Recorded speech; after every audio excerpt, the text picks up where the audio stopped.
boleh saya tahu di mana lokasi kubur-kubur tersebut, menandakan satu persoalan yang tidak dapat dijawab oleh Donald Trump.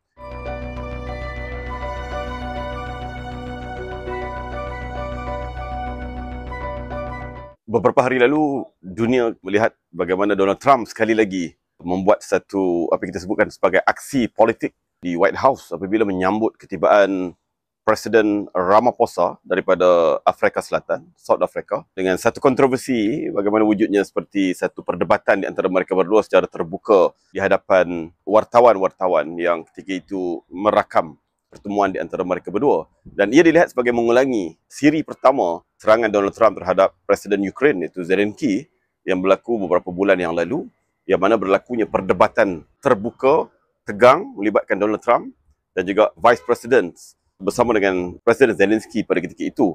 Tetapi ketika ini ianya agak berbeza dalam pertempuran di antara Trump dengan Ramaphosa, Presiden Afrika Selatan tersebut, kerana Ramaphosa kelihatannya agak tenang dan lebih menguasai keadaan berbanding dengan Donald Trump itu sendiri. Yang mana Donald Trump membangkitkan bagaimana telah wujud apa yang disebut sebagai genocide kepada white population di South Africa disebabkan pindaan ataupun akta pengambilan tanah baru yang dibuat pada tahun 2024.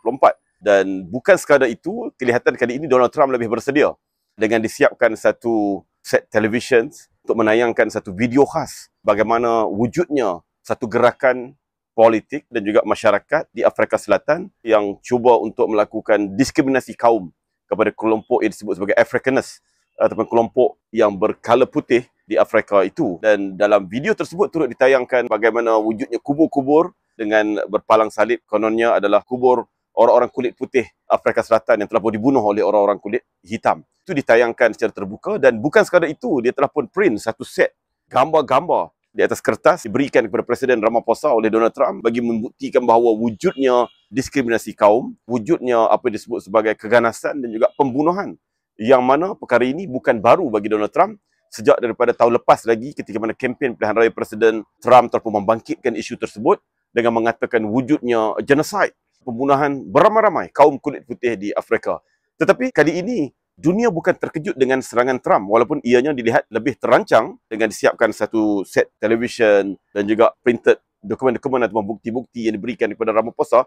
Tetapi respon daripada Ramaphosa itu sendiri jauh berbeza dengan apa yang dilakukan oleh Zelensky, Presiden Ukraine beberapa bulan yang lalu. Ramaphosa hanya tersenyum sepanjang apa yang kita sebutkan sebagai perdebatan tersebut ataupun serangan tersebut oleh Donald Trump, dan beliau hanya membalas dengan beberapa patah perkataan sahaja. Sebagai contoh, bila mana ditunjukkan video kubur-kubur orang kulit putih kononnya yang dibunuh di Afrika Selatan itu, lalu terus Ramaphosa mengatakan, boleh saya tahu di mana lokasi kubur-kubur tersebut, menandakan satu persoalan yang tidak dapat dijawab oleh Donald Trump kerana video itu boleh jadi diambil secara random daripada mana-mana tempat yang ada di dunia ini ataupun di Afrika ataupun di negara-negara lain yang tidak tahu siapa yang ada dalam kubur tersebut ataupun adakah ianya benar berada di Afrika Selatan. Jadi di situ saja dengan senyuman dan sedikit persoalan balik kepada Donald Trump menyebabkan Donald Trump telah pun tewas dengan psikologi attack ataupun serangan balas Ramaphosa yang secara bersahaja tersebut. Malah lebih daripada itu, Ramaphosa hanya mengatakan bahawa kami diajar oleh pemimpin agung kami iaitu Nelson Mandela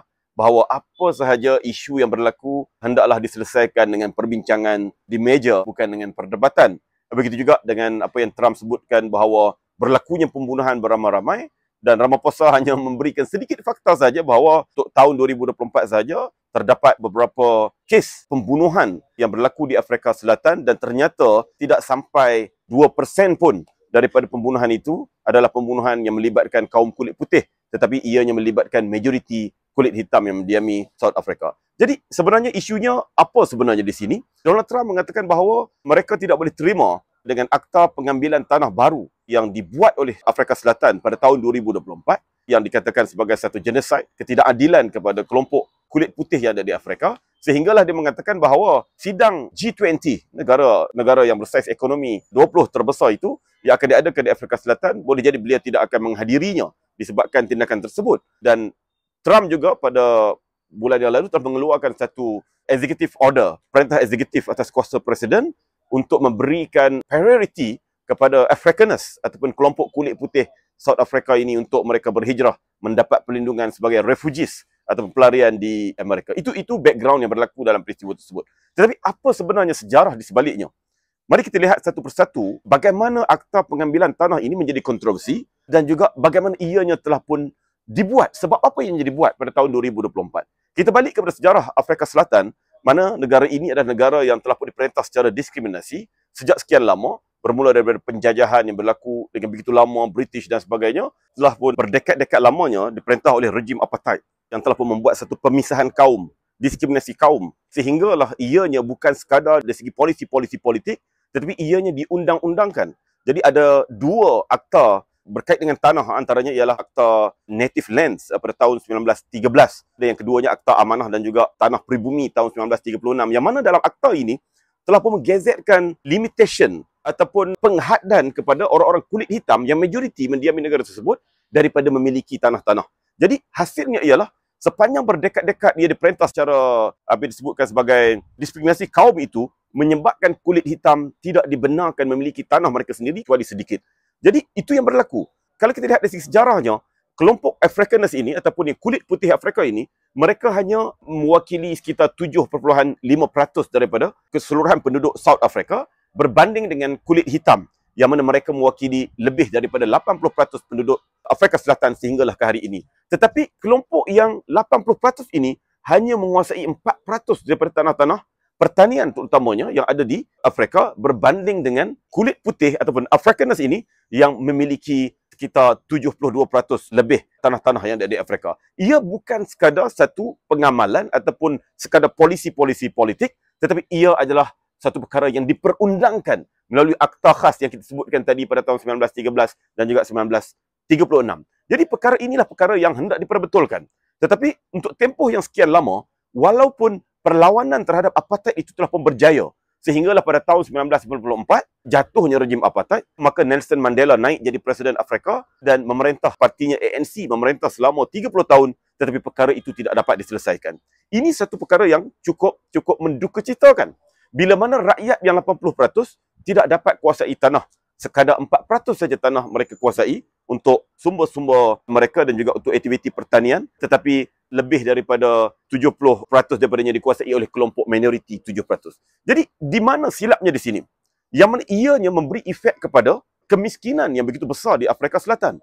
Walaupun setelah 30 tahun negara tersebut merdeka daripada rejim apartheid yang menyebabkan mereka memerintah secara demokratik, tetapi isu inequality di kalangan rakyat Afrika itu tetap berlaku, iaitu ketidakseimbangan, iaitu ketidakadilan di sudut agihan ekonomi itu tetap berlaku, menyebabkan walaupun Afrika Selatan ekonominya naik secara drastik juga dalam tempoh 30 tahun ini, sehingga menyebabkan negara itu menjadi kuasa ekonomi yang terbesar di benua Afrika berbanding dengan negara-negara lain, dan satu-satunya negara di benua Afrika yang menyertai G20, itu kumpulan 20 negara-negara terbesar dari segi saiz ekonominya, tetapi hakikat rakyat di bawah, 55% daripada rakyat South Africa itu berada dalam kemiskinan. Itu berlaku. Jadi perkara ini cukup mengecewakan kerana mereka bukan lagi berada di bawah rejim apartheid. Rejim yang mendiskriminasikan kaum. Tetapi 30 tahun di bawah ANC, itu parti ditubuhkan oleh Nelson Mandela, tetap tidak boleh mengubah perkara ini. Jadi, ianya cuba diubah oleh Ramaphosa pada tahun lepas, bila mana beliau menerima satu tamparan yang hebat dalam pilihan raya 2024, buat kali pertamanya ANC, parti ditubuhkan oleh Nelson Mandela itu ditolak oleh rakyat dengan satu penolakan yang agak keras dan besar, sehinggalah mereka tidak boleh membentuk kerajaan bersendirian dan terpaksa bergabung dengan parti-parti yang lain. Ia tidak pernah berlaku untuk tempoh 30 tahun sebelum daripada itu. Jadi, bila mana menerima kejutan, teguran daripada rakyat, barulah pemerintah ini cuba untuk bertindak. Walaupun sebenarnya, bila mana Nelson Mandela mengambil alih pada tahun 1994, perubahan-perubahan telah pun cuba dibuat. Pindaan-pindaan akta telah pun dibuat. Akta baru juga telah dibuat untuk kembali memberikan agihan ekonomi, terutamanya berkait dengan pemilikan tanah ini berlaku secara adil, tetapi secara praktikalnya, ia tidak berjaya dilakukan. Kerana apa?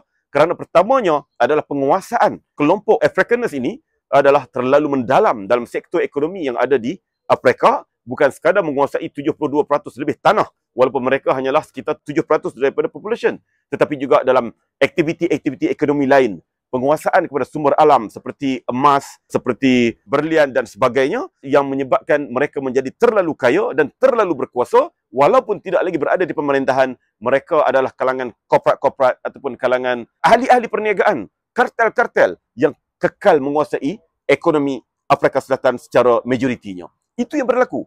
Menyebabkan 30 tahun yang mengecewakan. Namanya saja tidak ada lagi rejim apartheid. Tetapi pengamalan apartheid itu tetap berlaku di Afrika. Bila mana mereka bukan sekadar tidak memiliki tanah, tidak boleh bekerja kerana cukup susah kepada orang-orang yang berkulit hitam ini untuk mendapatkan kerja. Begitu juga dengan wanita-wanitanya yang sukar untuk mendapatkan pendidikan dan sebagainya. Sekali kesannya, selepas 30 tahun berakhir rejim apartheid, negara tersebut kekal berada dalam diskriminasi dari sudut ekonomi, sosial, pendidikan dan sebagainya. Kesannya 55% kita sebutkan tadi berada dalam kedudukan kemiskinan. Itu yang berlaku. Jadi Ramaphosa yang menerima teguran daripada rakyat melalui penolakan rakyat dalam pilihan raya yang berlaku pada tahun 2024 cuba untuk mengubah perkara ini dengan mewujudkan satu akta pengambilan tanah oleh pihak kerajaan. Dan dalam pengambilan tanah ini, akta ini ianya menjadi kontroversi di atas beberapa perkara. Walaupun tujuannya adalah untuk mengembalikan kesamarataan di kalangan rakyat mereka di segi pemilikan tanah, walaupun untuk memberikan balik keadilan kepada majoriti penduduk yang ada di Afrika pada ketika itu, walaupun ianya tujuan untuk menyelesaikan isu kemiskinan yang begitu parah di Afrika, tetapi ada satu klausa, iaitu kerajaan boleh mengambil tanah rakyat yang berkulit putih itu ataupun mana-mana rakyat yang tanpa perlu membayar pampasan disebabkan oleh kepentingan awam. Tanah-tanah ini disebut oleh akta tersebut ialah boleh diambil oleh kerajaan yang mana tanah-tanah yang terbiar, yang tidak dibangunkan, yang tidak ada apa-apa tanaman untuk mendapatkan hasil ekonomi, tetapi sengaja disimpan oleh pemilik-pemiliknya kerana mengharapkan kepada market value yang akan naik. Bila harga tanah itu naik, maka mereka boleh jual, mereka dapat kaya. Mereka boleh jadi kaya dengan serta-merta. Jadi perkara itu tidak dibenarkan oleh kerajaan Afrika Selatan, yang mana tanah-tanah yang sengaja dibiarkan, yang terbiar ini, yang kosong, tidak ditanam, maka kerajaan boleh mengambil tanpa membayar pampasan kepada mereka. Inilah yang dibangkitkan oleh kelompok kulit putih, Afrikaners, disokong oleh Donald Trump dan Amerika, bahawa ianya adalah satu diskriminasi kaum. Pemaksaan kepada mereka untuk menyerahkan tanah mereka kepada kerajaan. Dan ia menjadi kontroversi. Kerana parti-parti yang bergabung dalam kerajaan juga, seperti Democratic Action Party, seperti the Freedom of Party, turut menentang usaha yang dilakukan oleh kerajaan Ramaphosa tersebut. Hakikat yang berlaku, ianya bukan sekadar apa yang disebutkan sebagai pengambilan berasaskan pada kaum, tetapi ianya adalah satu diskriminasi berpanjangan yang berlaku sekitar 100 tahun yang lalu lagi. Ini masalah yang berlaku di Afrika. Jadi apa yang kita boleh simpulkan dengan perdebatan di antara Ramaphosa dengan Donald Trump itu, dan juga kontroversi yang melanda Afrika Selatan itu, sehinggalah negara itu walaupun 30 tahun telah bebas daripada apartheid, tapi kekal lagi sebagai negara yang ramai rakyat yang miskin, kita boleh pelajari daripada 3 perkara. Pertamanya, apa yang disebut sebagai perubahan bersifat institusi, institutional reform, mestilah dilakukan oleh mana-mana kerajaan yang mengambil alih kuasa di mana-mana negara, kerana ia adalah satu paksi kepada ataupun fundamental ataupun prinsipal kepada pembinaan sebuah negara yang kuat, sebuah negara yang membangun dengan kukuh. Kalau sekadar kita mengambil isu-isu yang populis untuk diselesaikan, ianya tidak menjadi satu penyelesaian sehingga mereka angkar umbi, kerana apa? Kelak isu yang sama akan berbangkit kembali. Maka penyelesaian dalam bentuk institutional reform mesti dilakukan oleh mana-mana kerajaan. Walaupun ianya adalah satu perkara yang sukar. Kerana apa? Rakyat terlalu lama hidup dalam suasana sebegitu, maka perubahan yang bersifat institusi ini adalah perubahan yang sukar untuk diterima oleh banyak pihak. Tetapi ia perlu dibuat juga, walaupun untuk tempoh masa yang berapa lama sekalipun. Kerana apa? Kerana ia adalah paksi ataupun fundamental kepada pembinaan negara yang kuat. Maka kena buat. Itu yang pertama. Dan yang keduanya, kalau kita lihat di sini, mana-mana parti politik sentiasa menjanjikan apa yang disebut sebagai reform ataupun apa-apa perubahan, maka mereka perlu tunaikan perubahan tersebut. Walaupun kita ketahui di sebalik pilihan raya yang berlaku, ramai yang menjanjikan bulan dan bintang atas nama istilah apa sekalipun. Walaupun dalam konteks Malaysia, reform atau reformasi itu diasosiatkan dengan satu parti, tapi sebenarnya semua parti menjanjikan reform ataupun perubahan, islah. Maka mereka perlu lihat kalau perkara itu benar-benar diperlukan oleh rakyat, maka mereka perlu lakukannya. Kerana apa? Kalau mereka tidak lakukan, disebabkan bimbang kepada kemarahan, bimbang kepada penentangan dan sebagainya, ataupun lebih tumpuan mereka kepada aktiviti untuk mengkayakan diri mereka sendiri, kelompok mereka sendiri, kelak ianya akan membawa bala kepada negara tersebut dan kepada parti tersebut, sebagaimana ANC yang hampir-hampir hilang kuasa dalam pilihan raya yang lepas. Kenapa? Kerana mereka tidak ada kekuatan untuk melakukan perubahan, tetapi banyak juga di kalangan mereka memberikan fokus mengayakan kelompok-kelompok mereka sendiri yang berada di medan kekuasaan. Rasuahnya juga yang tinggi ketika itu. Jadi ini pengajaran yang bermakna kita perlu ambil bahawa siapa saja jadi pemerintah, tak kisahlah mereka yang ketika ini berada dalam kerajaan ataupun luar daripada kerajaan, mereka perlu ambil pengajaran ini. Jangan biarkan isu rakyat, isu diskriminasi dan sebagainya dibiarkan begitu saja, sedangkan dahulunya kita menjanjikan perkara tersebut untuk dilakukan perubahan. Dan terakhir sekali, pengajaran yang cukup menarik untuk kita sama-sama kaji di Afrika Selatan ini ialah bagaimana kelompok Afrikaner atau berkulit putih itu,